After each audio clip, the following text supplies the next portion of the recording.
ఉత్తరము అనే కార్యక్రమము ద్వారా ఉన్నతమైన దేవుని సంగతులను సమాధానములుగా నేర్చుకుంటున్నటువంటి మీ అందరికీ మన ప్రభువును రక్షకుడునైన యేసుక్రీస్తు వారి పేరిట నా హృదయపూర్వకమైన వందనములను తెలియజేయుచున్నాను.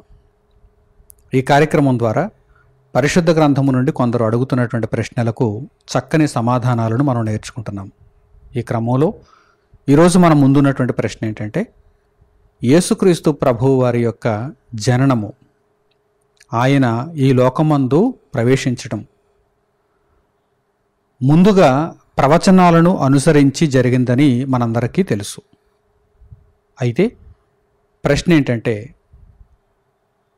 యెషయా గ్రంథంలో ఉన్నటువంటి ప్రవచనం వెంటనే జరిగిపోవాలి కదా, చాలా సంవత్సరాల తర్వాత జరగడం ఏంటి అని ప్రశ్నిస్తున్నారు. కాలదోషం ఏమైనా ఉందా ఈ ప్రవచనానికని వ్యంగ్యంగా అడుగుతున్నారు. అలా అడుగుతున్నటువంటి ఆ ప్రశ్నకు ఈరోజు సమాధానాన్ని మీరు నేర్చుకోబోతున్నారు.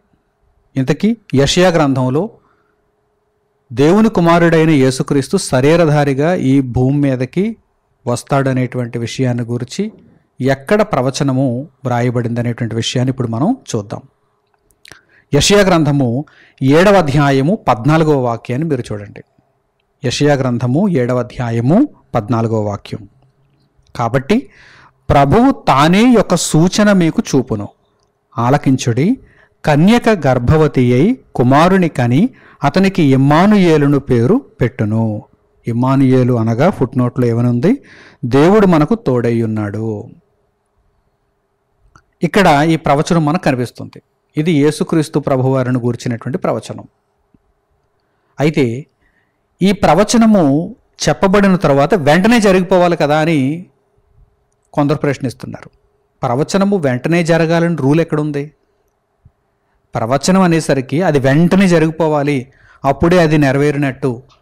కొంతకాలము గడిచిన తర్వాత అది నెరవేరితే ఆ నెరవేర్పుకి ప్రవచనానికి సంబంధం లేదని ఎవరైనా చెప్పగలరా? ఇంకా చెప్పాలంటే, భవిష్యత్ కాలంలో జరగబోయేటువంటి సంగతిని గూర్చి దేవుడు ముందుగా చెప్పడం అనేది ఒక ఆశ్చర్యం. అప్పటికప్పుడు కాదు, ముందుగా దేవుడు విషయాన్ని తెలియజేసి అది ఒక ప్రవచనముగా స్థిరపరిచి తరువాత ఆయన నిర్ణయించిన కాలం వచ్చినప్పుడు ఆ ప్రవచన నెరవేర్పు మనకు కనిపించడం అనేది చాలా ఆశ్చర్యం, చాలా ఆశ్చర్యం. ఇంతకీ ప్రవచనం అంటే ఏమిటి? మొదట ఆ విషయాన్ని తెలుసుకోవాలి. ప్రవచనానికి కాలదోషం ఉందా అని వ్యంగ్యంగా అడగడం కాదు.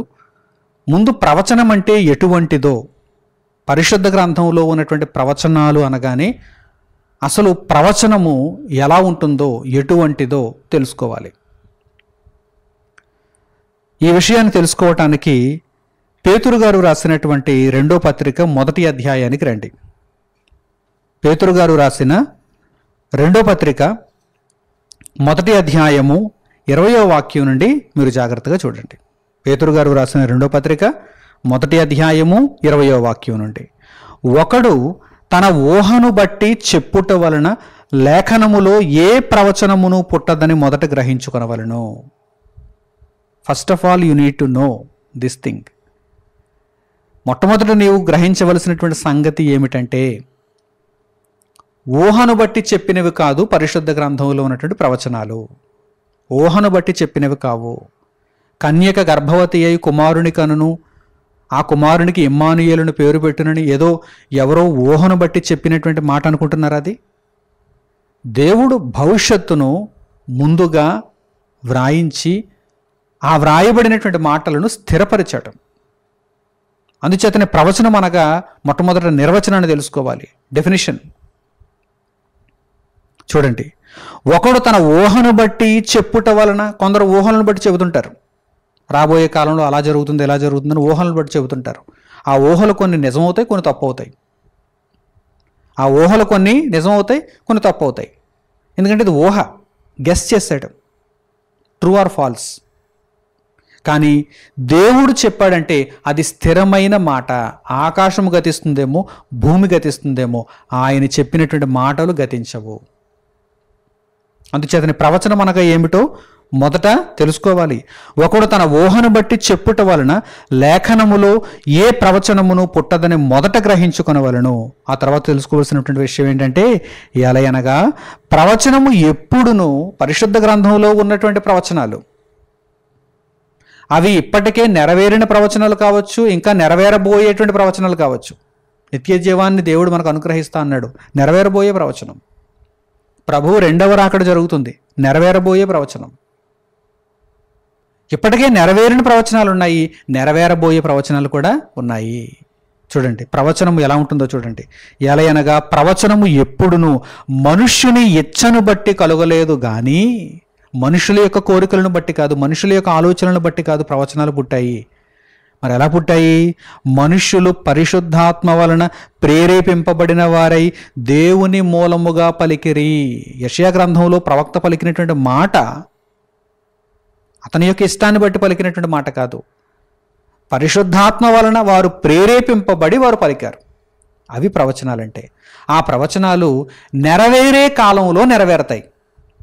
ఎందుకంటే కాలములను సమయములను తండ్రి తన స్వాధీనంలో ఉంచుకున్నాడు. యేసుక్రీస్తు ప్రభువు ఎప్పుడు శరీరధారిగా భూమి మీదకి మొదటిసారి రావాలో ఆయన నిర్ణయించాడు. ఆ కాలం వచ్చినప్పుడే ఆ ప్రవచనం నెరవేరుతుంది. ఈ విషయాన్ని మీరు తెలుసుకోవాలంటే పరిశుద్ధ గ్రంథాన్ని పూర్తిగా చదవాలి. అంతే తప్ప ఏదో ఒక వాక్య భాగం దగ్గర ఆగిపోయి ప్రశ్నిస్తే కుదరదు. కాలదోషం కాదు, కాలము పరిపూర్ణమైనప్పుడు దేవుడు తన కుమారుని పంపించినట్టుగా పరిశుద్ధ గ్రంథంలో స్పష్టముగా రాయబడింది. సమాధానం ఉంది, ప్రశ్నకు సమాధానం ఉంది. కాలదోషం కాదు, కాలము పరిపూర్ణం అవ్వాలి. దేవుడు కాలము పరిపూర్ణమైనప్పుడే సంగతులను జరిగిస్తాడు. చూడండి అద్భుతమైనటువంటి చక్కని సమాధానాన్ని ఇప్పుడు మీరు పరిశుద్ధ గ్రంథం నుండి తెలుసుకోండి. ప్రవచన నెరవేర్పు ఎలా ఉంటుందో ఇప్పుడు మీరు జాగ్రత్తగా గమనించండి. పౌలు గారు గలతీయులకు రాసినటువంటి పత్రిక 4వ అధ్యాయము 4వ వాక్యం నుండి చూడండి. పౌలు గారు గలతీయులకు రాసిన పత్రిక 4వ అధ్యాయము 4వ వాక్యం నుండి, అయితే కాలము పరిపూర్ణమైనప్పుడు, అంటే ఆ ఫుల్ఫిల్నెస్ రావాలి. కాలము పరిపూర్ణమైనప్పుడు దేవుడు యెషయా గ్రంథంలో ఆ మాటను రాయించాడు. యెషయా ప్రవక్త కాలంలో ఆ మాటలను పలికించాడు. వెనువెంటనే జరిగించాలని ఎవరు చెప్పారు? వెనువెంటనే జరిగిస్తానని దేవుడు ఎక్కడ ఏమైనా రాయించాడా? కాలము పరిపూర్ణం అవ్వాలి, ఆ కాలములు రావాలి, సంగతులన్నీ కూడా నెరవేరాలి. యూదులు ఎంతకాలము ఆ చెరలో ఉంచబడాలో ఆ కాలం పూర్తవ్వాలి, కాలము పరిపూర్ణం అవ్వాలి. బబులోను మహాసామ్రాజ్యం పరిపాలన ప్రారంభించింది, కూలిపోయింది. తర్వాత మాదీయ పారసీకులు పరిపాలన ప్రారంభించారు, కూలిపోయారు. తర్వాత గ్రీకులు పరిపాలన ప్రారంభించారు, కూలిపోయారు. తర్వాత చివరిగా రోమియులు పరిపాలన ప్రారంభించారు, కూలిపోతున్నటువంటి సమయంలో యేసుక్రీస్తు ప్రభు పంపబడ్డారు. ఆ రాజ్యముల యొక్క అంతమందు, ఆ పతనమందు దేవుడు ఇదిగో యేసుక్రీస్తు ప్రభువును లోకమునకు అనుగ్రహిస్తాడు అని ముందుగా దేవుడు సూచనప్రాయంగా తెలియజేశాడు. దానియేలు గ్రంథంలో ఆ ప్రవచనాలు మనకు కనిపిస్తాయి. కాలము యొక్క పరిపూర్ణత దేవుడు నిర్ణయిస్తాడు. కాలము పరిపూర్ణమైనప్పుడే యేసుక్రీస్తు ప్రభువు లోకానికి వచ్చారు. అది మొదటి రాక.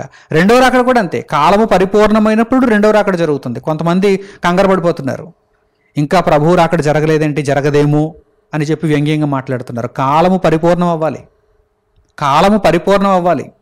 ఇది మీ దృష్టికి ఎక్కువ కావచ్చు, తండ్రి దృష్టికి కాలము పరిపూర్ణమైనప్పుడు యేసుక్రీస్తు ప్రభువు రెండవ రాకడలో పంపబడతారు. మొదటి రాకడలో ఎలా పంపబడ్డారో రెండవ రాకడలో కూడా అలాగే మనుషుల యొక్క నిరీక్షణను బట్టి కాలము పరిపూర్ణమైన తర్వాత దేవుడు యేసుక్రీస్తు ప్రభువును పంపిస్తారు. చూడండి వ్రాయబడిన మాటలు చూడండి. అయితే కాలము పరిపూర్ణమైనప్పుడు దేవుడు తన కుమారుని పంపెను, లోకమునకు తన కుమారుని పంపెను. ఇది మొదటి రాకడ. కన్యక గర్భవతి అయి కుమారుని కనెను. కాలము పరిపూర్ణమైనప్పుడు దేవుడు తన కుమారుని పంపెను. ఆయన స్త్రీ యందు పుట్టి, అంటే మరియ యందు పుట్టి, అనగా పురుషుని సహాయము లేకుండా దేవుడు కన్యకను యేసుక్రీస్తు ప్రభువునకు జన్మనివ్వాల్సిందిగా దేవుడు నిర్ణయించాడు. ఆయన స్త్రీ యందు పుట్టి మనము దత్తపుత్రులము కావాలనని ధర్మశాస్త్రమునకు లోబడి ఉన్న వారిని విమోచించుటకై ధర్మశాస్త్రమునకు లోబడిన వాడాయను. ధర్మశాస్త్రం అనే కాడి క్రింద నుండి అందరినీ ఆయన విడిపించటానికి ఆయన ఆ కాడిని మోసి ఆ తర్వాత దానిని తీసివేస్తానని ఇక్కడ పౌలు గారు తెలియజేస్తున్నారు. కనుక ప్రియులారా, ప్రవచనం అనేది కాలము పరిపూర్ణమైనప్పుడు నెరవేరుతుంది. కాలదోషమా అని అడుగుతున్నారు కదంటే, పరిశుద్ధ గ్రంథాన్ని సరిగ్గా చదవలేదన్నమాట, ఆది అంతం నేర్చుకోలేదన్నమాట, దేవుని ఎడల భయభక్తులు కలిగి వారు అర్థం చేసుకోలేదన్నమాట. కాలము పరిపూర్ణమైనప్పుడు ప్రవచనము నెరవేరుతుంది. యెషయా గ్రంథంలో ఉన్న ప్రవచనమే కాదు, ఇంకా అంతకు మునుపే యేసుక్రీస్తు ప్రభువు యొక్క రాకడను గూర్చి తెలియచేయబడింది. ప్రారంభంలోనే, సృష్టి మొదలులోనే, ఆదాము హవ్వలు భూమి మీదకి వచ్చినప్పుడే అప్పుడే తెలియజేయబడింది యేసుక్రీస్తు ప్రభు యొక్క రాకడను గురించి. మీరు ఇంకా యెషయా గ్రంథంలో మాటనే అడుగుతున్నారు ప్రశ్నగా. ఆ వాక్య భాగాన్ని తెలుసుకుంటే ఇంకేమవుతారో చూడండి. అంతకు మునుపు, కొన్ని వందల సంవత్సరాల క్రితం, అంతకు మునుపు దేవుడు యేసుక్రీస్తు ప్రభు యొక్క రాకడను గూర్చి, అనగా ఆయన భూమి మీదకు పంపబడతాడని, ఆయన స్త్రీ యందు పుడతాడని దేవుడు ముందుగా తెలియజేసినటువంటి ప్రవచనాన్ని ఇప్పుడు మీరు చూడండి. ఆది కాండము 3వ అధ్యాయము 15వ వాక్యాన్ని మీరు చూడండి. ఆది కాండము 3వ అధ్యాయము 15వ వాక్యం. మరియు నీకును స్త్రీకిని, నీ సంతానమునకును ఆమె సంతానమునకును వైరము కలుగజేసేదను. అది నిన్ను తల మీద కొట్టును, నీవు దానిని మడిమ మీద కొట్టుదు అని చెప్పాను. ఇది ముందుగా చెప్పబడినటువంటి ప్రవచనం. ఇదిగో నీ సంతానానికి, స్త్రీ సంతానానికి అన్నాడు దేవుడు. స్త్రీ సంతానం అంటే ఎవరు? యేసుక్రీస్తు ప్రభు. నీ సంతానం అంటే ఎవరు? అపవాది సంతానం, సర్ప సంతానం. బాప్తిస్మం ఇచ్చి యోహాను గారు తెలియజేస్తున్నారు కదా, సర్ప సంతానమా, మారు మనస్సునందండి, మీకు బుద్ధి చెప్పిన వాడెవడు, మారు మనస్సుకు తగిలినటువంటి ఫలములను ఫలించండి అని బాప్తిస్మం ఇచ్చి యోహాను గారు తెలియజేస్తున్నారు కదా. సర్ప సంతానమా అని అంటే అపవాది సంతానం అని. మరి స్త్రీ సంతానం ఎవరు? యేసుక్రీస్తు ప్రభువు ద్వారా వచ్చిన వారు. యేసుక్రీస్తు ప్రభువు స్త్రీ సంతానము. యేసుక్రీస్తు ప్రభువును విశ్వసించిన వారు స్త్రీ సంతానముగా తెలియపరచబడుతున్నారు. ఈరోజు మనము యేసుక్రీస్తు ప్రభువును విశ్వసించి ఆయనను వెంబడిస్తున్నామంటే స్త్రీ సంతానంగా కనిపిస్తున్నాం. ఆయన కన్యకకు జన్మించారు. మరి ప్రభువును వెంబడిస్తున్న వారముగా మనం అందరం కూడా బాప్తిస్మము ద్వారా మరల జన్మించాము. స్త్రీ సంతానంగా మనం పరిగణింపబడుతున్నాం. కనుక ముందుగా దేవుడు ఈ ప్రవచనాన్ని వ్రాయించాడు. మరి ఆది కాండములో తెలియజేయబడినటువంటి ప్రవచనం క్రొత్త నిబంధనకు వచ్చేసరికి నెరవేరింది అంటే కాలము పరిపూర్ణం అవ్వాలి. కాలము పరిపూర్ణం అవ్వాలి. కాలము పరిపూర్ణమైనప్పుడు దేవుని కుమారుడు పంపబడ్డాడు. ఆయన రాకడ యొక్క ఆవశ్యకత ఎప్పుడుందో అప్పుడే దేవుడు ఆయనను పంపించాడు. అలాగే మార్కు సువార్త 1వ అధ్యాయము 14వ వాక్యం నుండి చూడండి. మార్కు సువార్త 1వ అధ్యాయము 14వ వాక్యం నుండి. యోహాను చెరపట్టబడిన తరువాత యేసు, కాలము సంపూర్ణమయ్యున్నది, దేవుని రాజ్యము సమీపించి ఉన్నది, మారు మనస్సు పొంది సువార్త నమ్ముడని చెప్పుచు దేవుని సువార్త ప్రకటించుచు గలిలయకు వచ్చాను. కాలము సంపూర్ణమయ్యున్నది అని యేసుక్రీస్తు ప్రభువారు తెలియజేస్తున్నారు. యోహాను చెరపట్టబడ్డాడు, ఇదిగో యేసుక్రీస్తు ప్రభువు సువార్తను ప్రకటిస్తున్నారు. కాలము సంపూర్ణమయ్యున్నది, దేవుని రాజ్యము సమీపించి ఉన్నది, మారు మనస్సు పొంది సువార్తను నమ్ముడి అని చెప్పుచు దేవుని సువార్తను ప్రకటించుచు ఆయన గలిలయకు వచ్చినట్టుగా ఇక్కడ వాక్య భాగంలో మనకు కనిపిస్తుంది. కనుక యేసుక్రీస్తు ప్రభువు శరీరధారిగా కన్యకకు ఆయన జన్మించి భూమి మీదకి వచ్చినటువంటి కాలము పరిపూర్ణమైన కాలము, సంపూర్ణమైన కాలము, ఆయన రాకడను అపేక్షించిన కాలము, దేవుడు నిర్ణయించిన కాలము. కనుక వారు అడిగినటువంటి ప్రశ్నకు సమాధానము, కాలము పరిపూర్ణమైనప్పుడు దేవుడు తన కుమారుని పంపెను. అలాగే ప్రభు యొక్క రెండవ రాకడ కూడా కాలము పరిపూర్ణమైనప్పుడు జరుగుతుంది. ఈ విషయాలన్నింటినీ మీరు గ్రహించాలి. అలాగే వీటన్నింటిలో కూడా ఉన్నతమైనటువంటి సంగతి ఏంటంటే దేవుడు ఈ ప్రవచనాలన్నింటినీ మన రక్షణ నిమిత్తమై అనుగ్రహించాడు, వాటిని జరిగించాడు. అలాగే కొన్ని నెరవేర్చబోయేవి కూడా మనకు కనిపిస్తున్నాయి, వాటిని జరిగించబోతున్నాడు. వీటన్నింటినీ కూడా మన రక్షణ నిమిత్తం మనం ఆలోచన చేసుకోవాలి. మన ఆత్మరక్షణ, యేసుక్రీస్తు ప్రభువు వారిని మన యొక్క రక్షకునిగా స్వీకరించి మన పాపములను మనం ఒప్పుకొని విడిచిపెట్టి ప్రభువు యొక్క మార్గంలో మనం నడుచుకోవాలని దేవుని వాక్యం మనకు అనుగ్రహింపబడింది. కనుక దేవుని చిత్తమును ఎరిగిన వారై, ఈ సమాధానమును స్వీకరించిన వారై ప్రభువు రక్షణలో కొనసాగేవారుగా మీరు అందరూ ఉండాలని, ప్రతి ప్రవచనము మన యొక్క రక్షణను కోరుకుంటున్నదని మీరు గ్రహించి దేవుని చిత్తానుసారముగా మీరు నడుచుకోవాలని నేను కోరుకుంటూ ఈ సమాధానమును సందేశమును ఇంతటితో నేను ముగిస్తున్నాను. తండ్రి అయిన దేవునికి ప్రార్థనలు ఏకీభవించండి.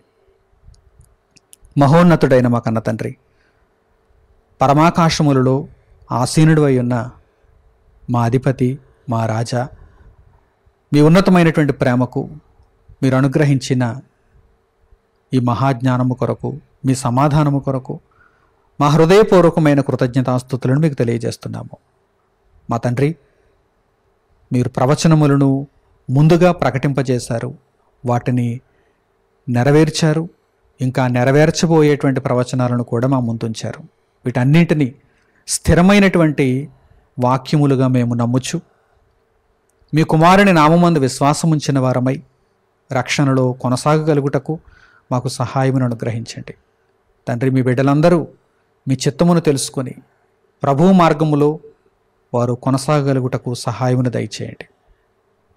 తండ్రి, కాలదోషం అనుకొని కొందరు మీ వాక్యమును తప్పుపట్టాలని వ్యంగ్యంగా హేళన చేస్తూ ప్రశ్నలు అడుగుతున్నారు. అయినప్పటికీ ఓపికతో మీ సమాధానములను దయచేస్తూ వారి మనస్సులు కూడా ప్రభువు వైపు మళ్లింపబడాలని, వారు కూడా మారు మనస్సు నుండి, పరివర్తన నుండి మీ చిత్తమును తెలుసుకోవాలని మీరు ఆశిస్తున్నారు కనుక ఎదురాడే ప్రతి ఒక్కరూ ప్రభువులో ఉన్న రక్షణను గ్రహించగలుగుటకు వారి మనోనేత్రములు తెరుచుకుని నిమిత్తము రాతి హృదయాలు, బండ హృదయాలు మెత్తన చేయబడుటకు ఈ వాక్యము సహకరించేదిగా ఉండగలుగు నిమిత్తము మీరు వారి పట్ల కృపను అనుగ్రహించమని మిమ్మల్ని కోరుకుంటూ మా ప్రార్థన విజ్ఞాపనములన్నింటినీ మా ప్రభువును మా రక్షకుడునైన యేసుక్రీస్తు వారి పేరిట మిమ్మల్ని వేడుకొనుచున్నాము తండ్రి.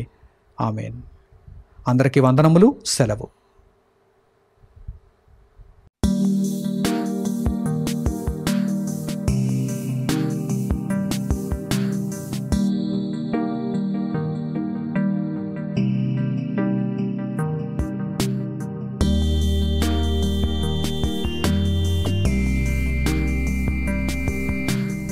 సహోదరులు మణికుమార్ గారు ప్రసంగించిన ఎన్నో ఆత్మ సంబంధమైన సంగతులను ఉచితముగా వీక్షించుటకు మా యూట్యూబ్ ఛానల్స్ ను తప్పక దర్శించండి. మా సమాచారమును ఎప్పటికప్పుడు తెలుసుకుని ఆత్మీయాభివృద్ధి నొందవలనంటే మా యూట్యూబ్ ఛానల్స్ ను సబ్స్క్రైబ్ చేసుకోండి.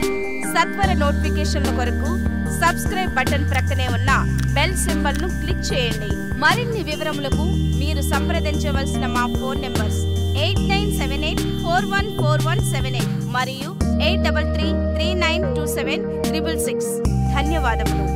ఈ కార్యక్రమమును అనేక మందికి పరిచయం చేయగలరని ఆశిస్తున్నాము. ప్రభువైన యేసుక్రీస్తు పేరిట మీకు శుభములు.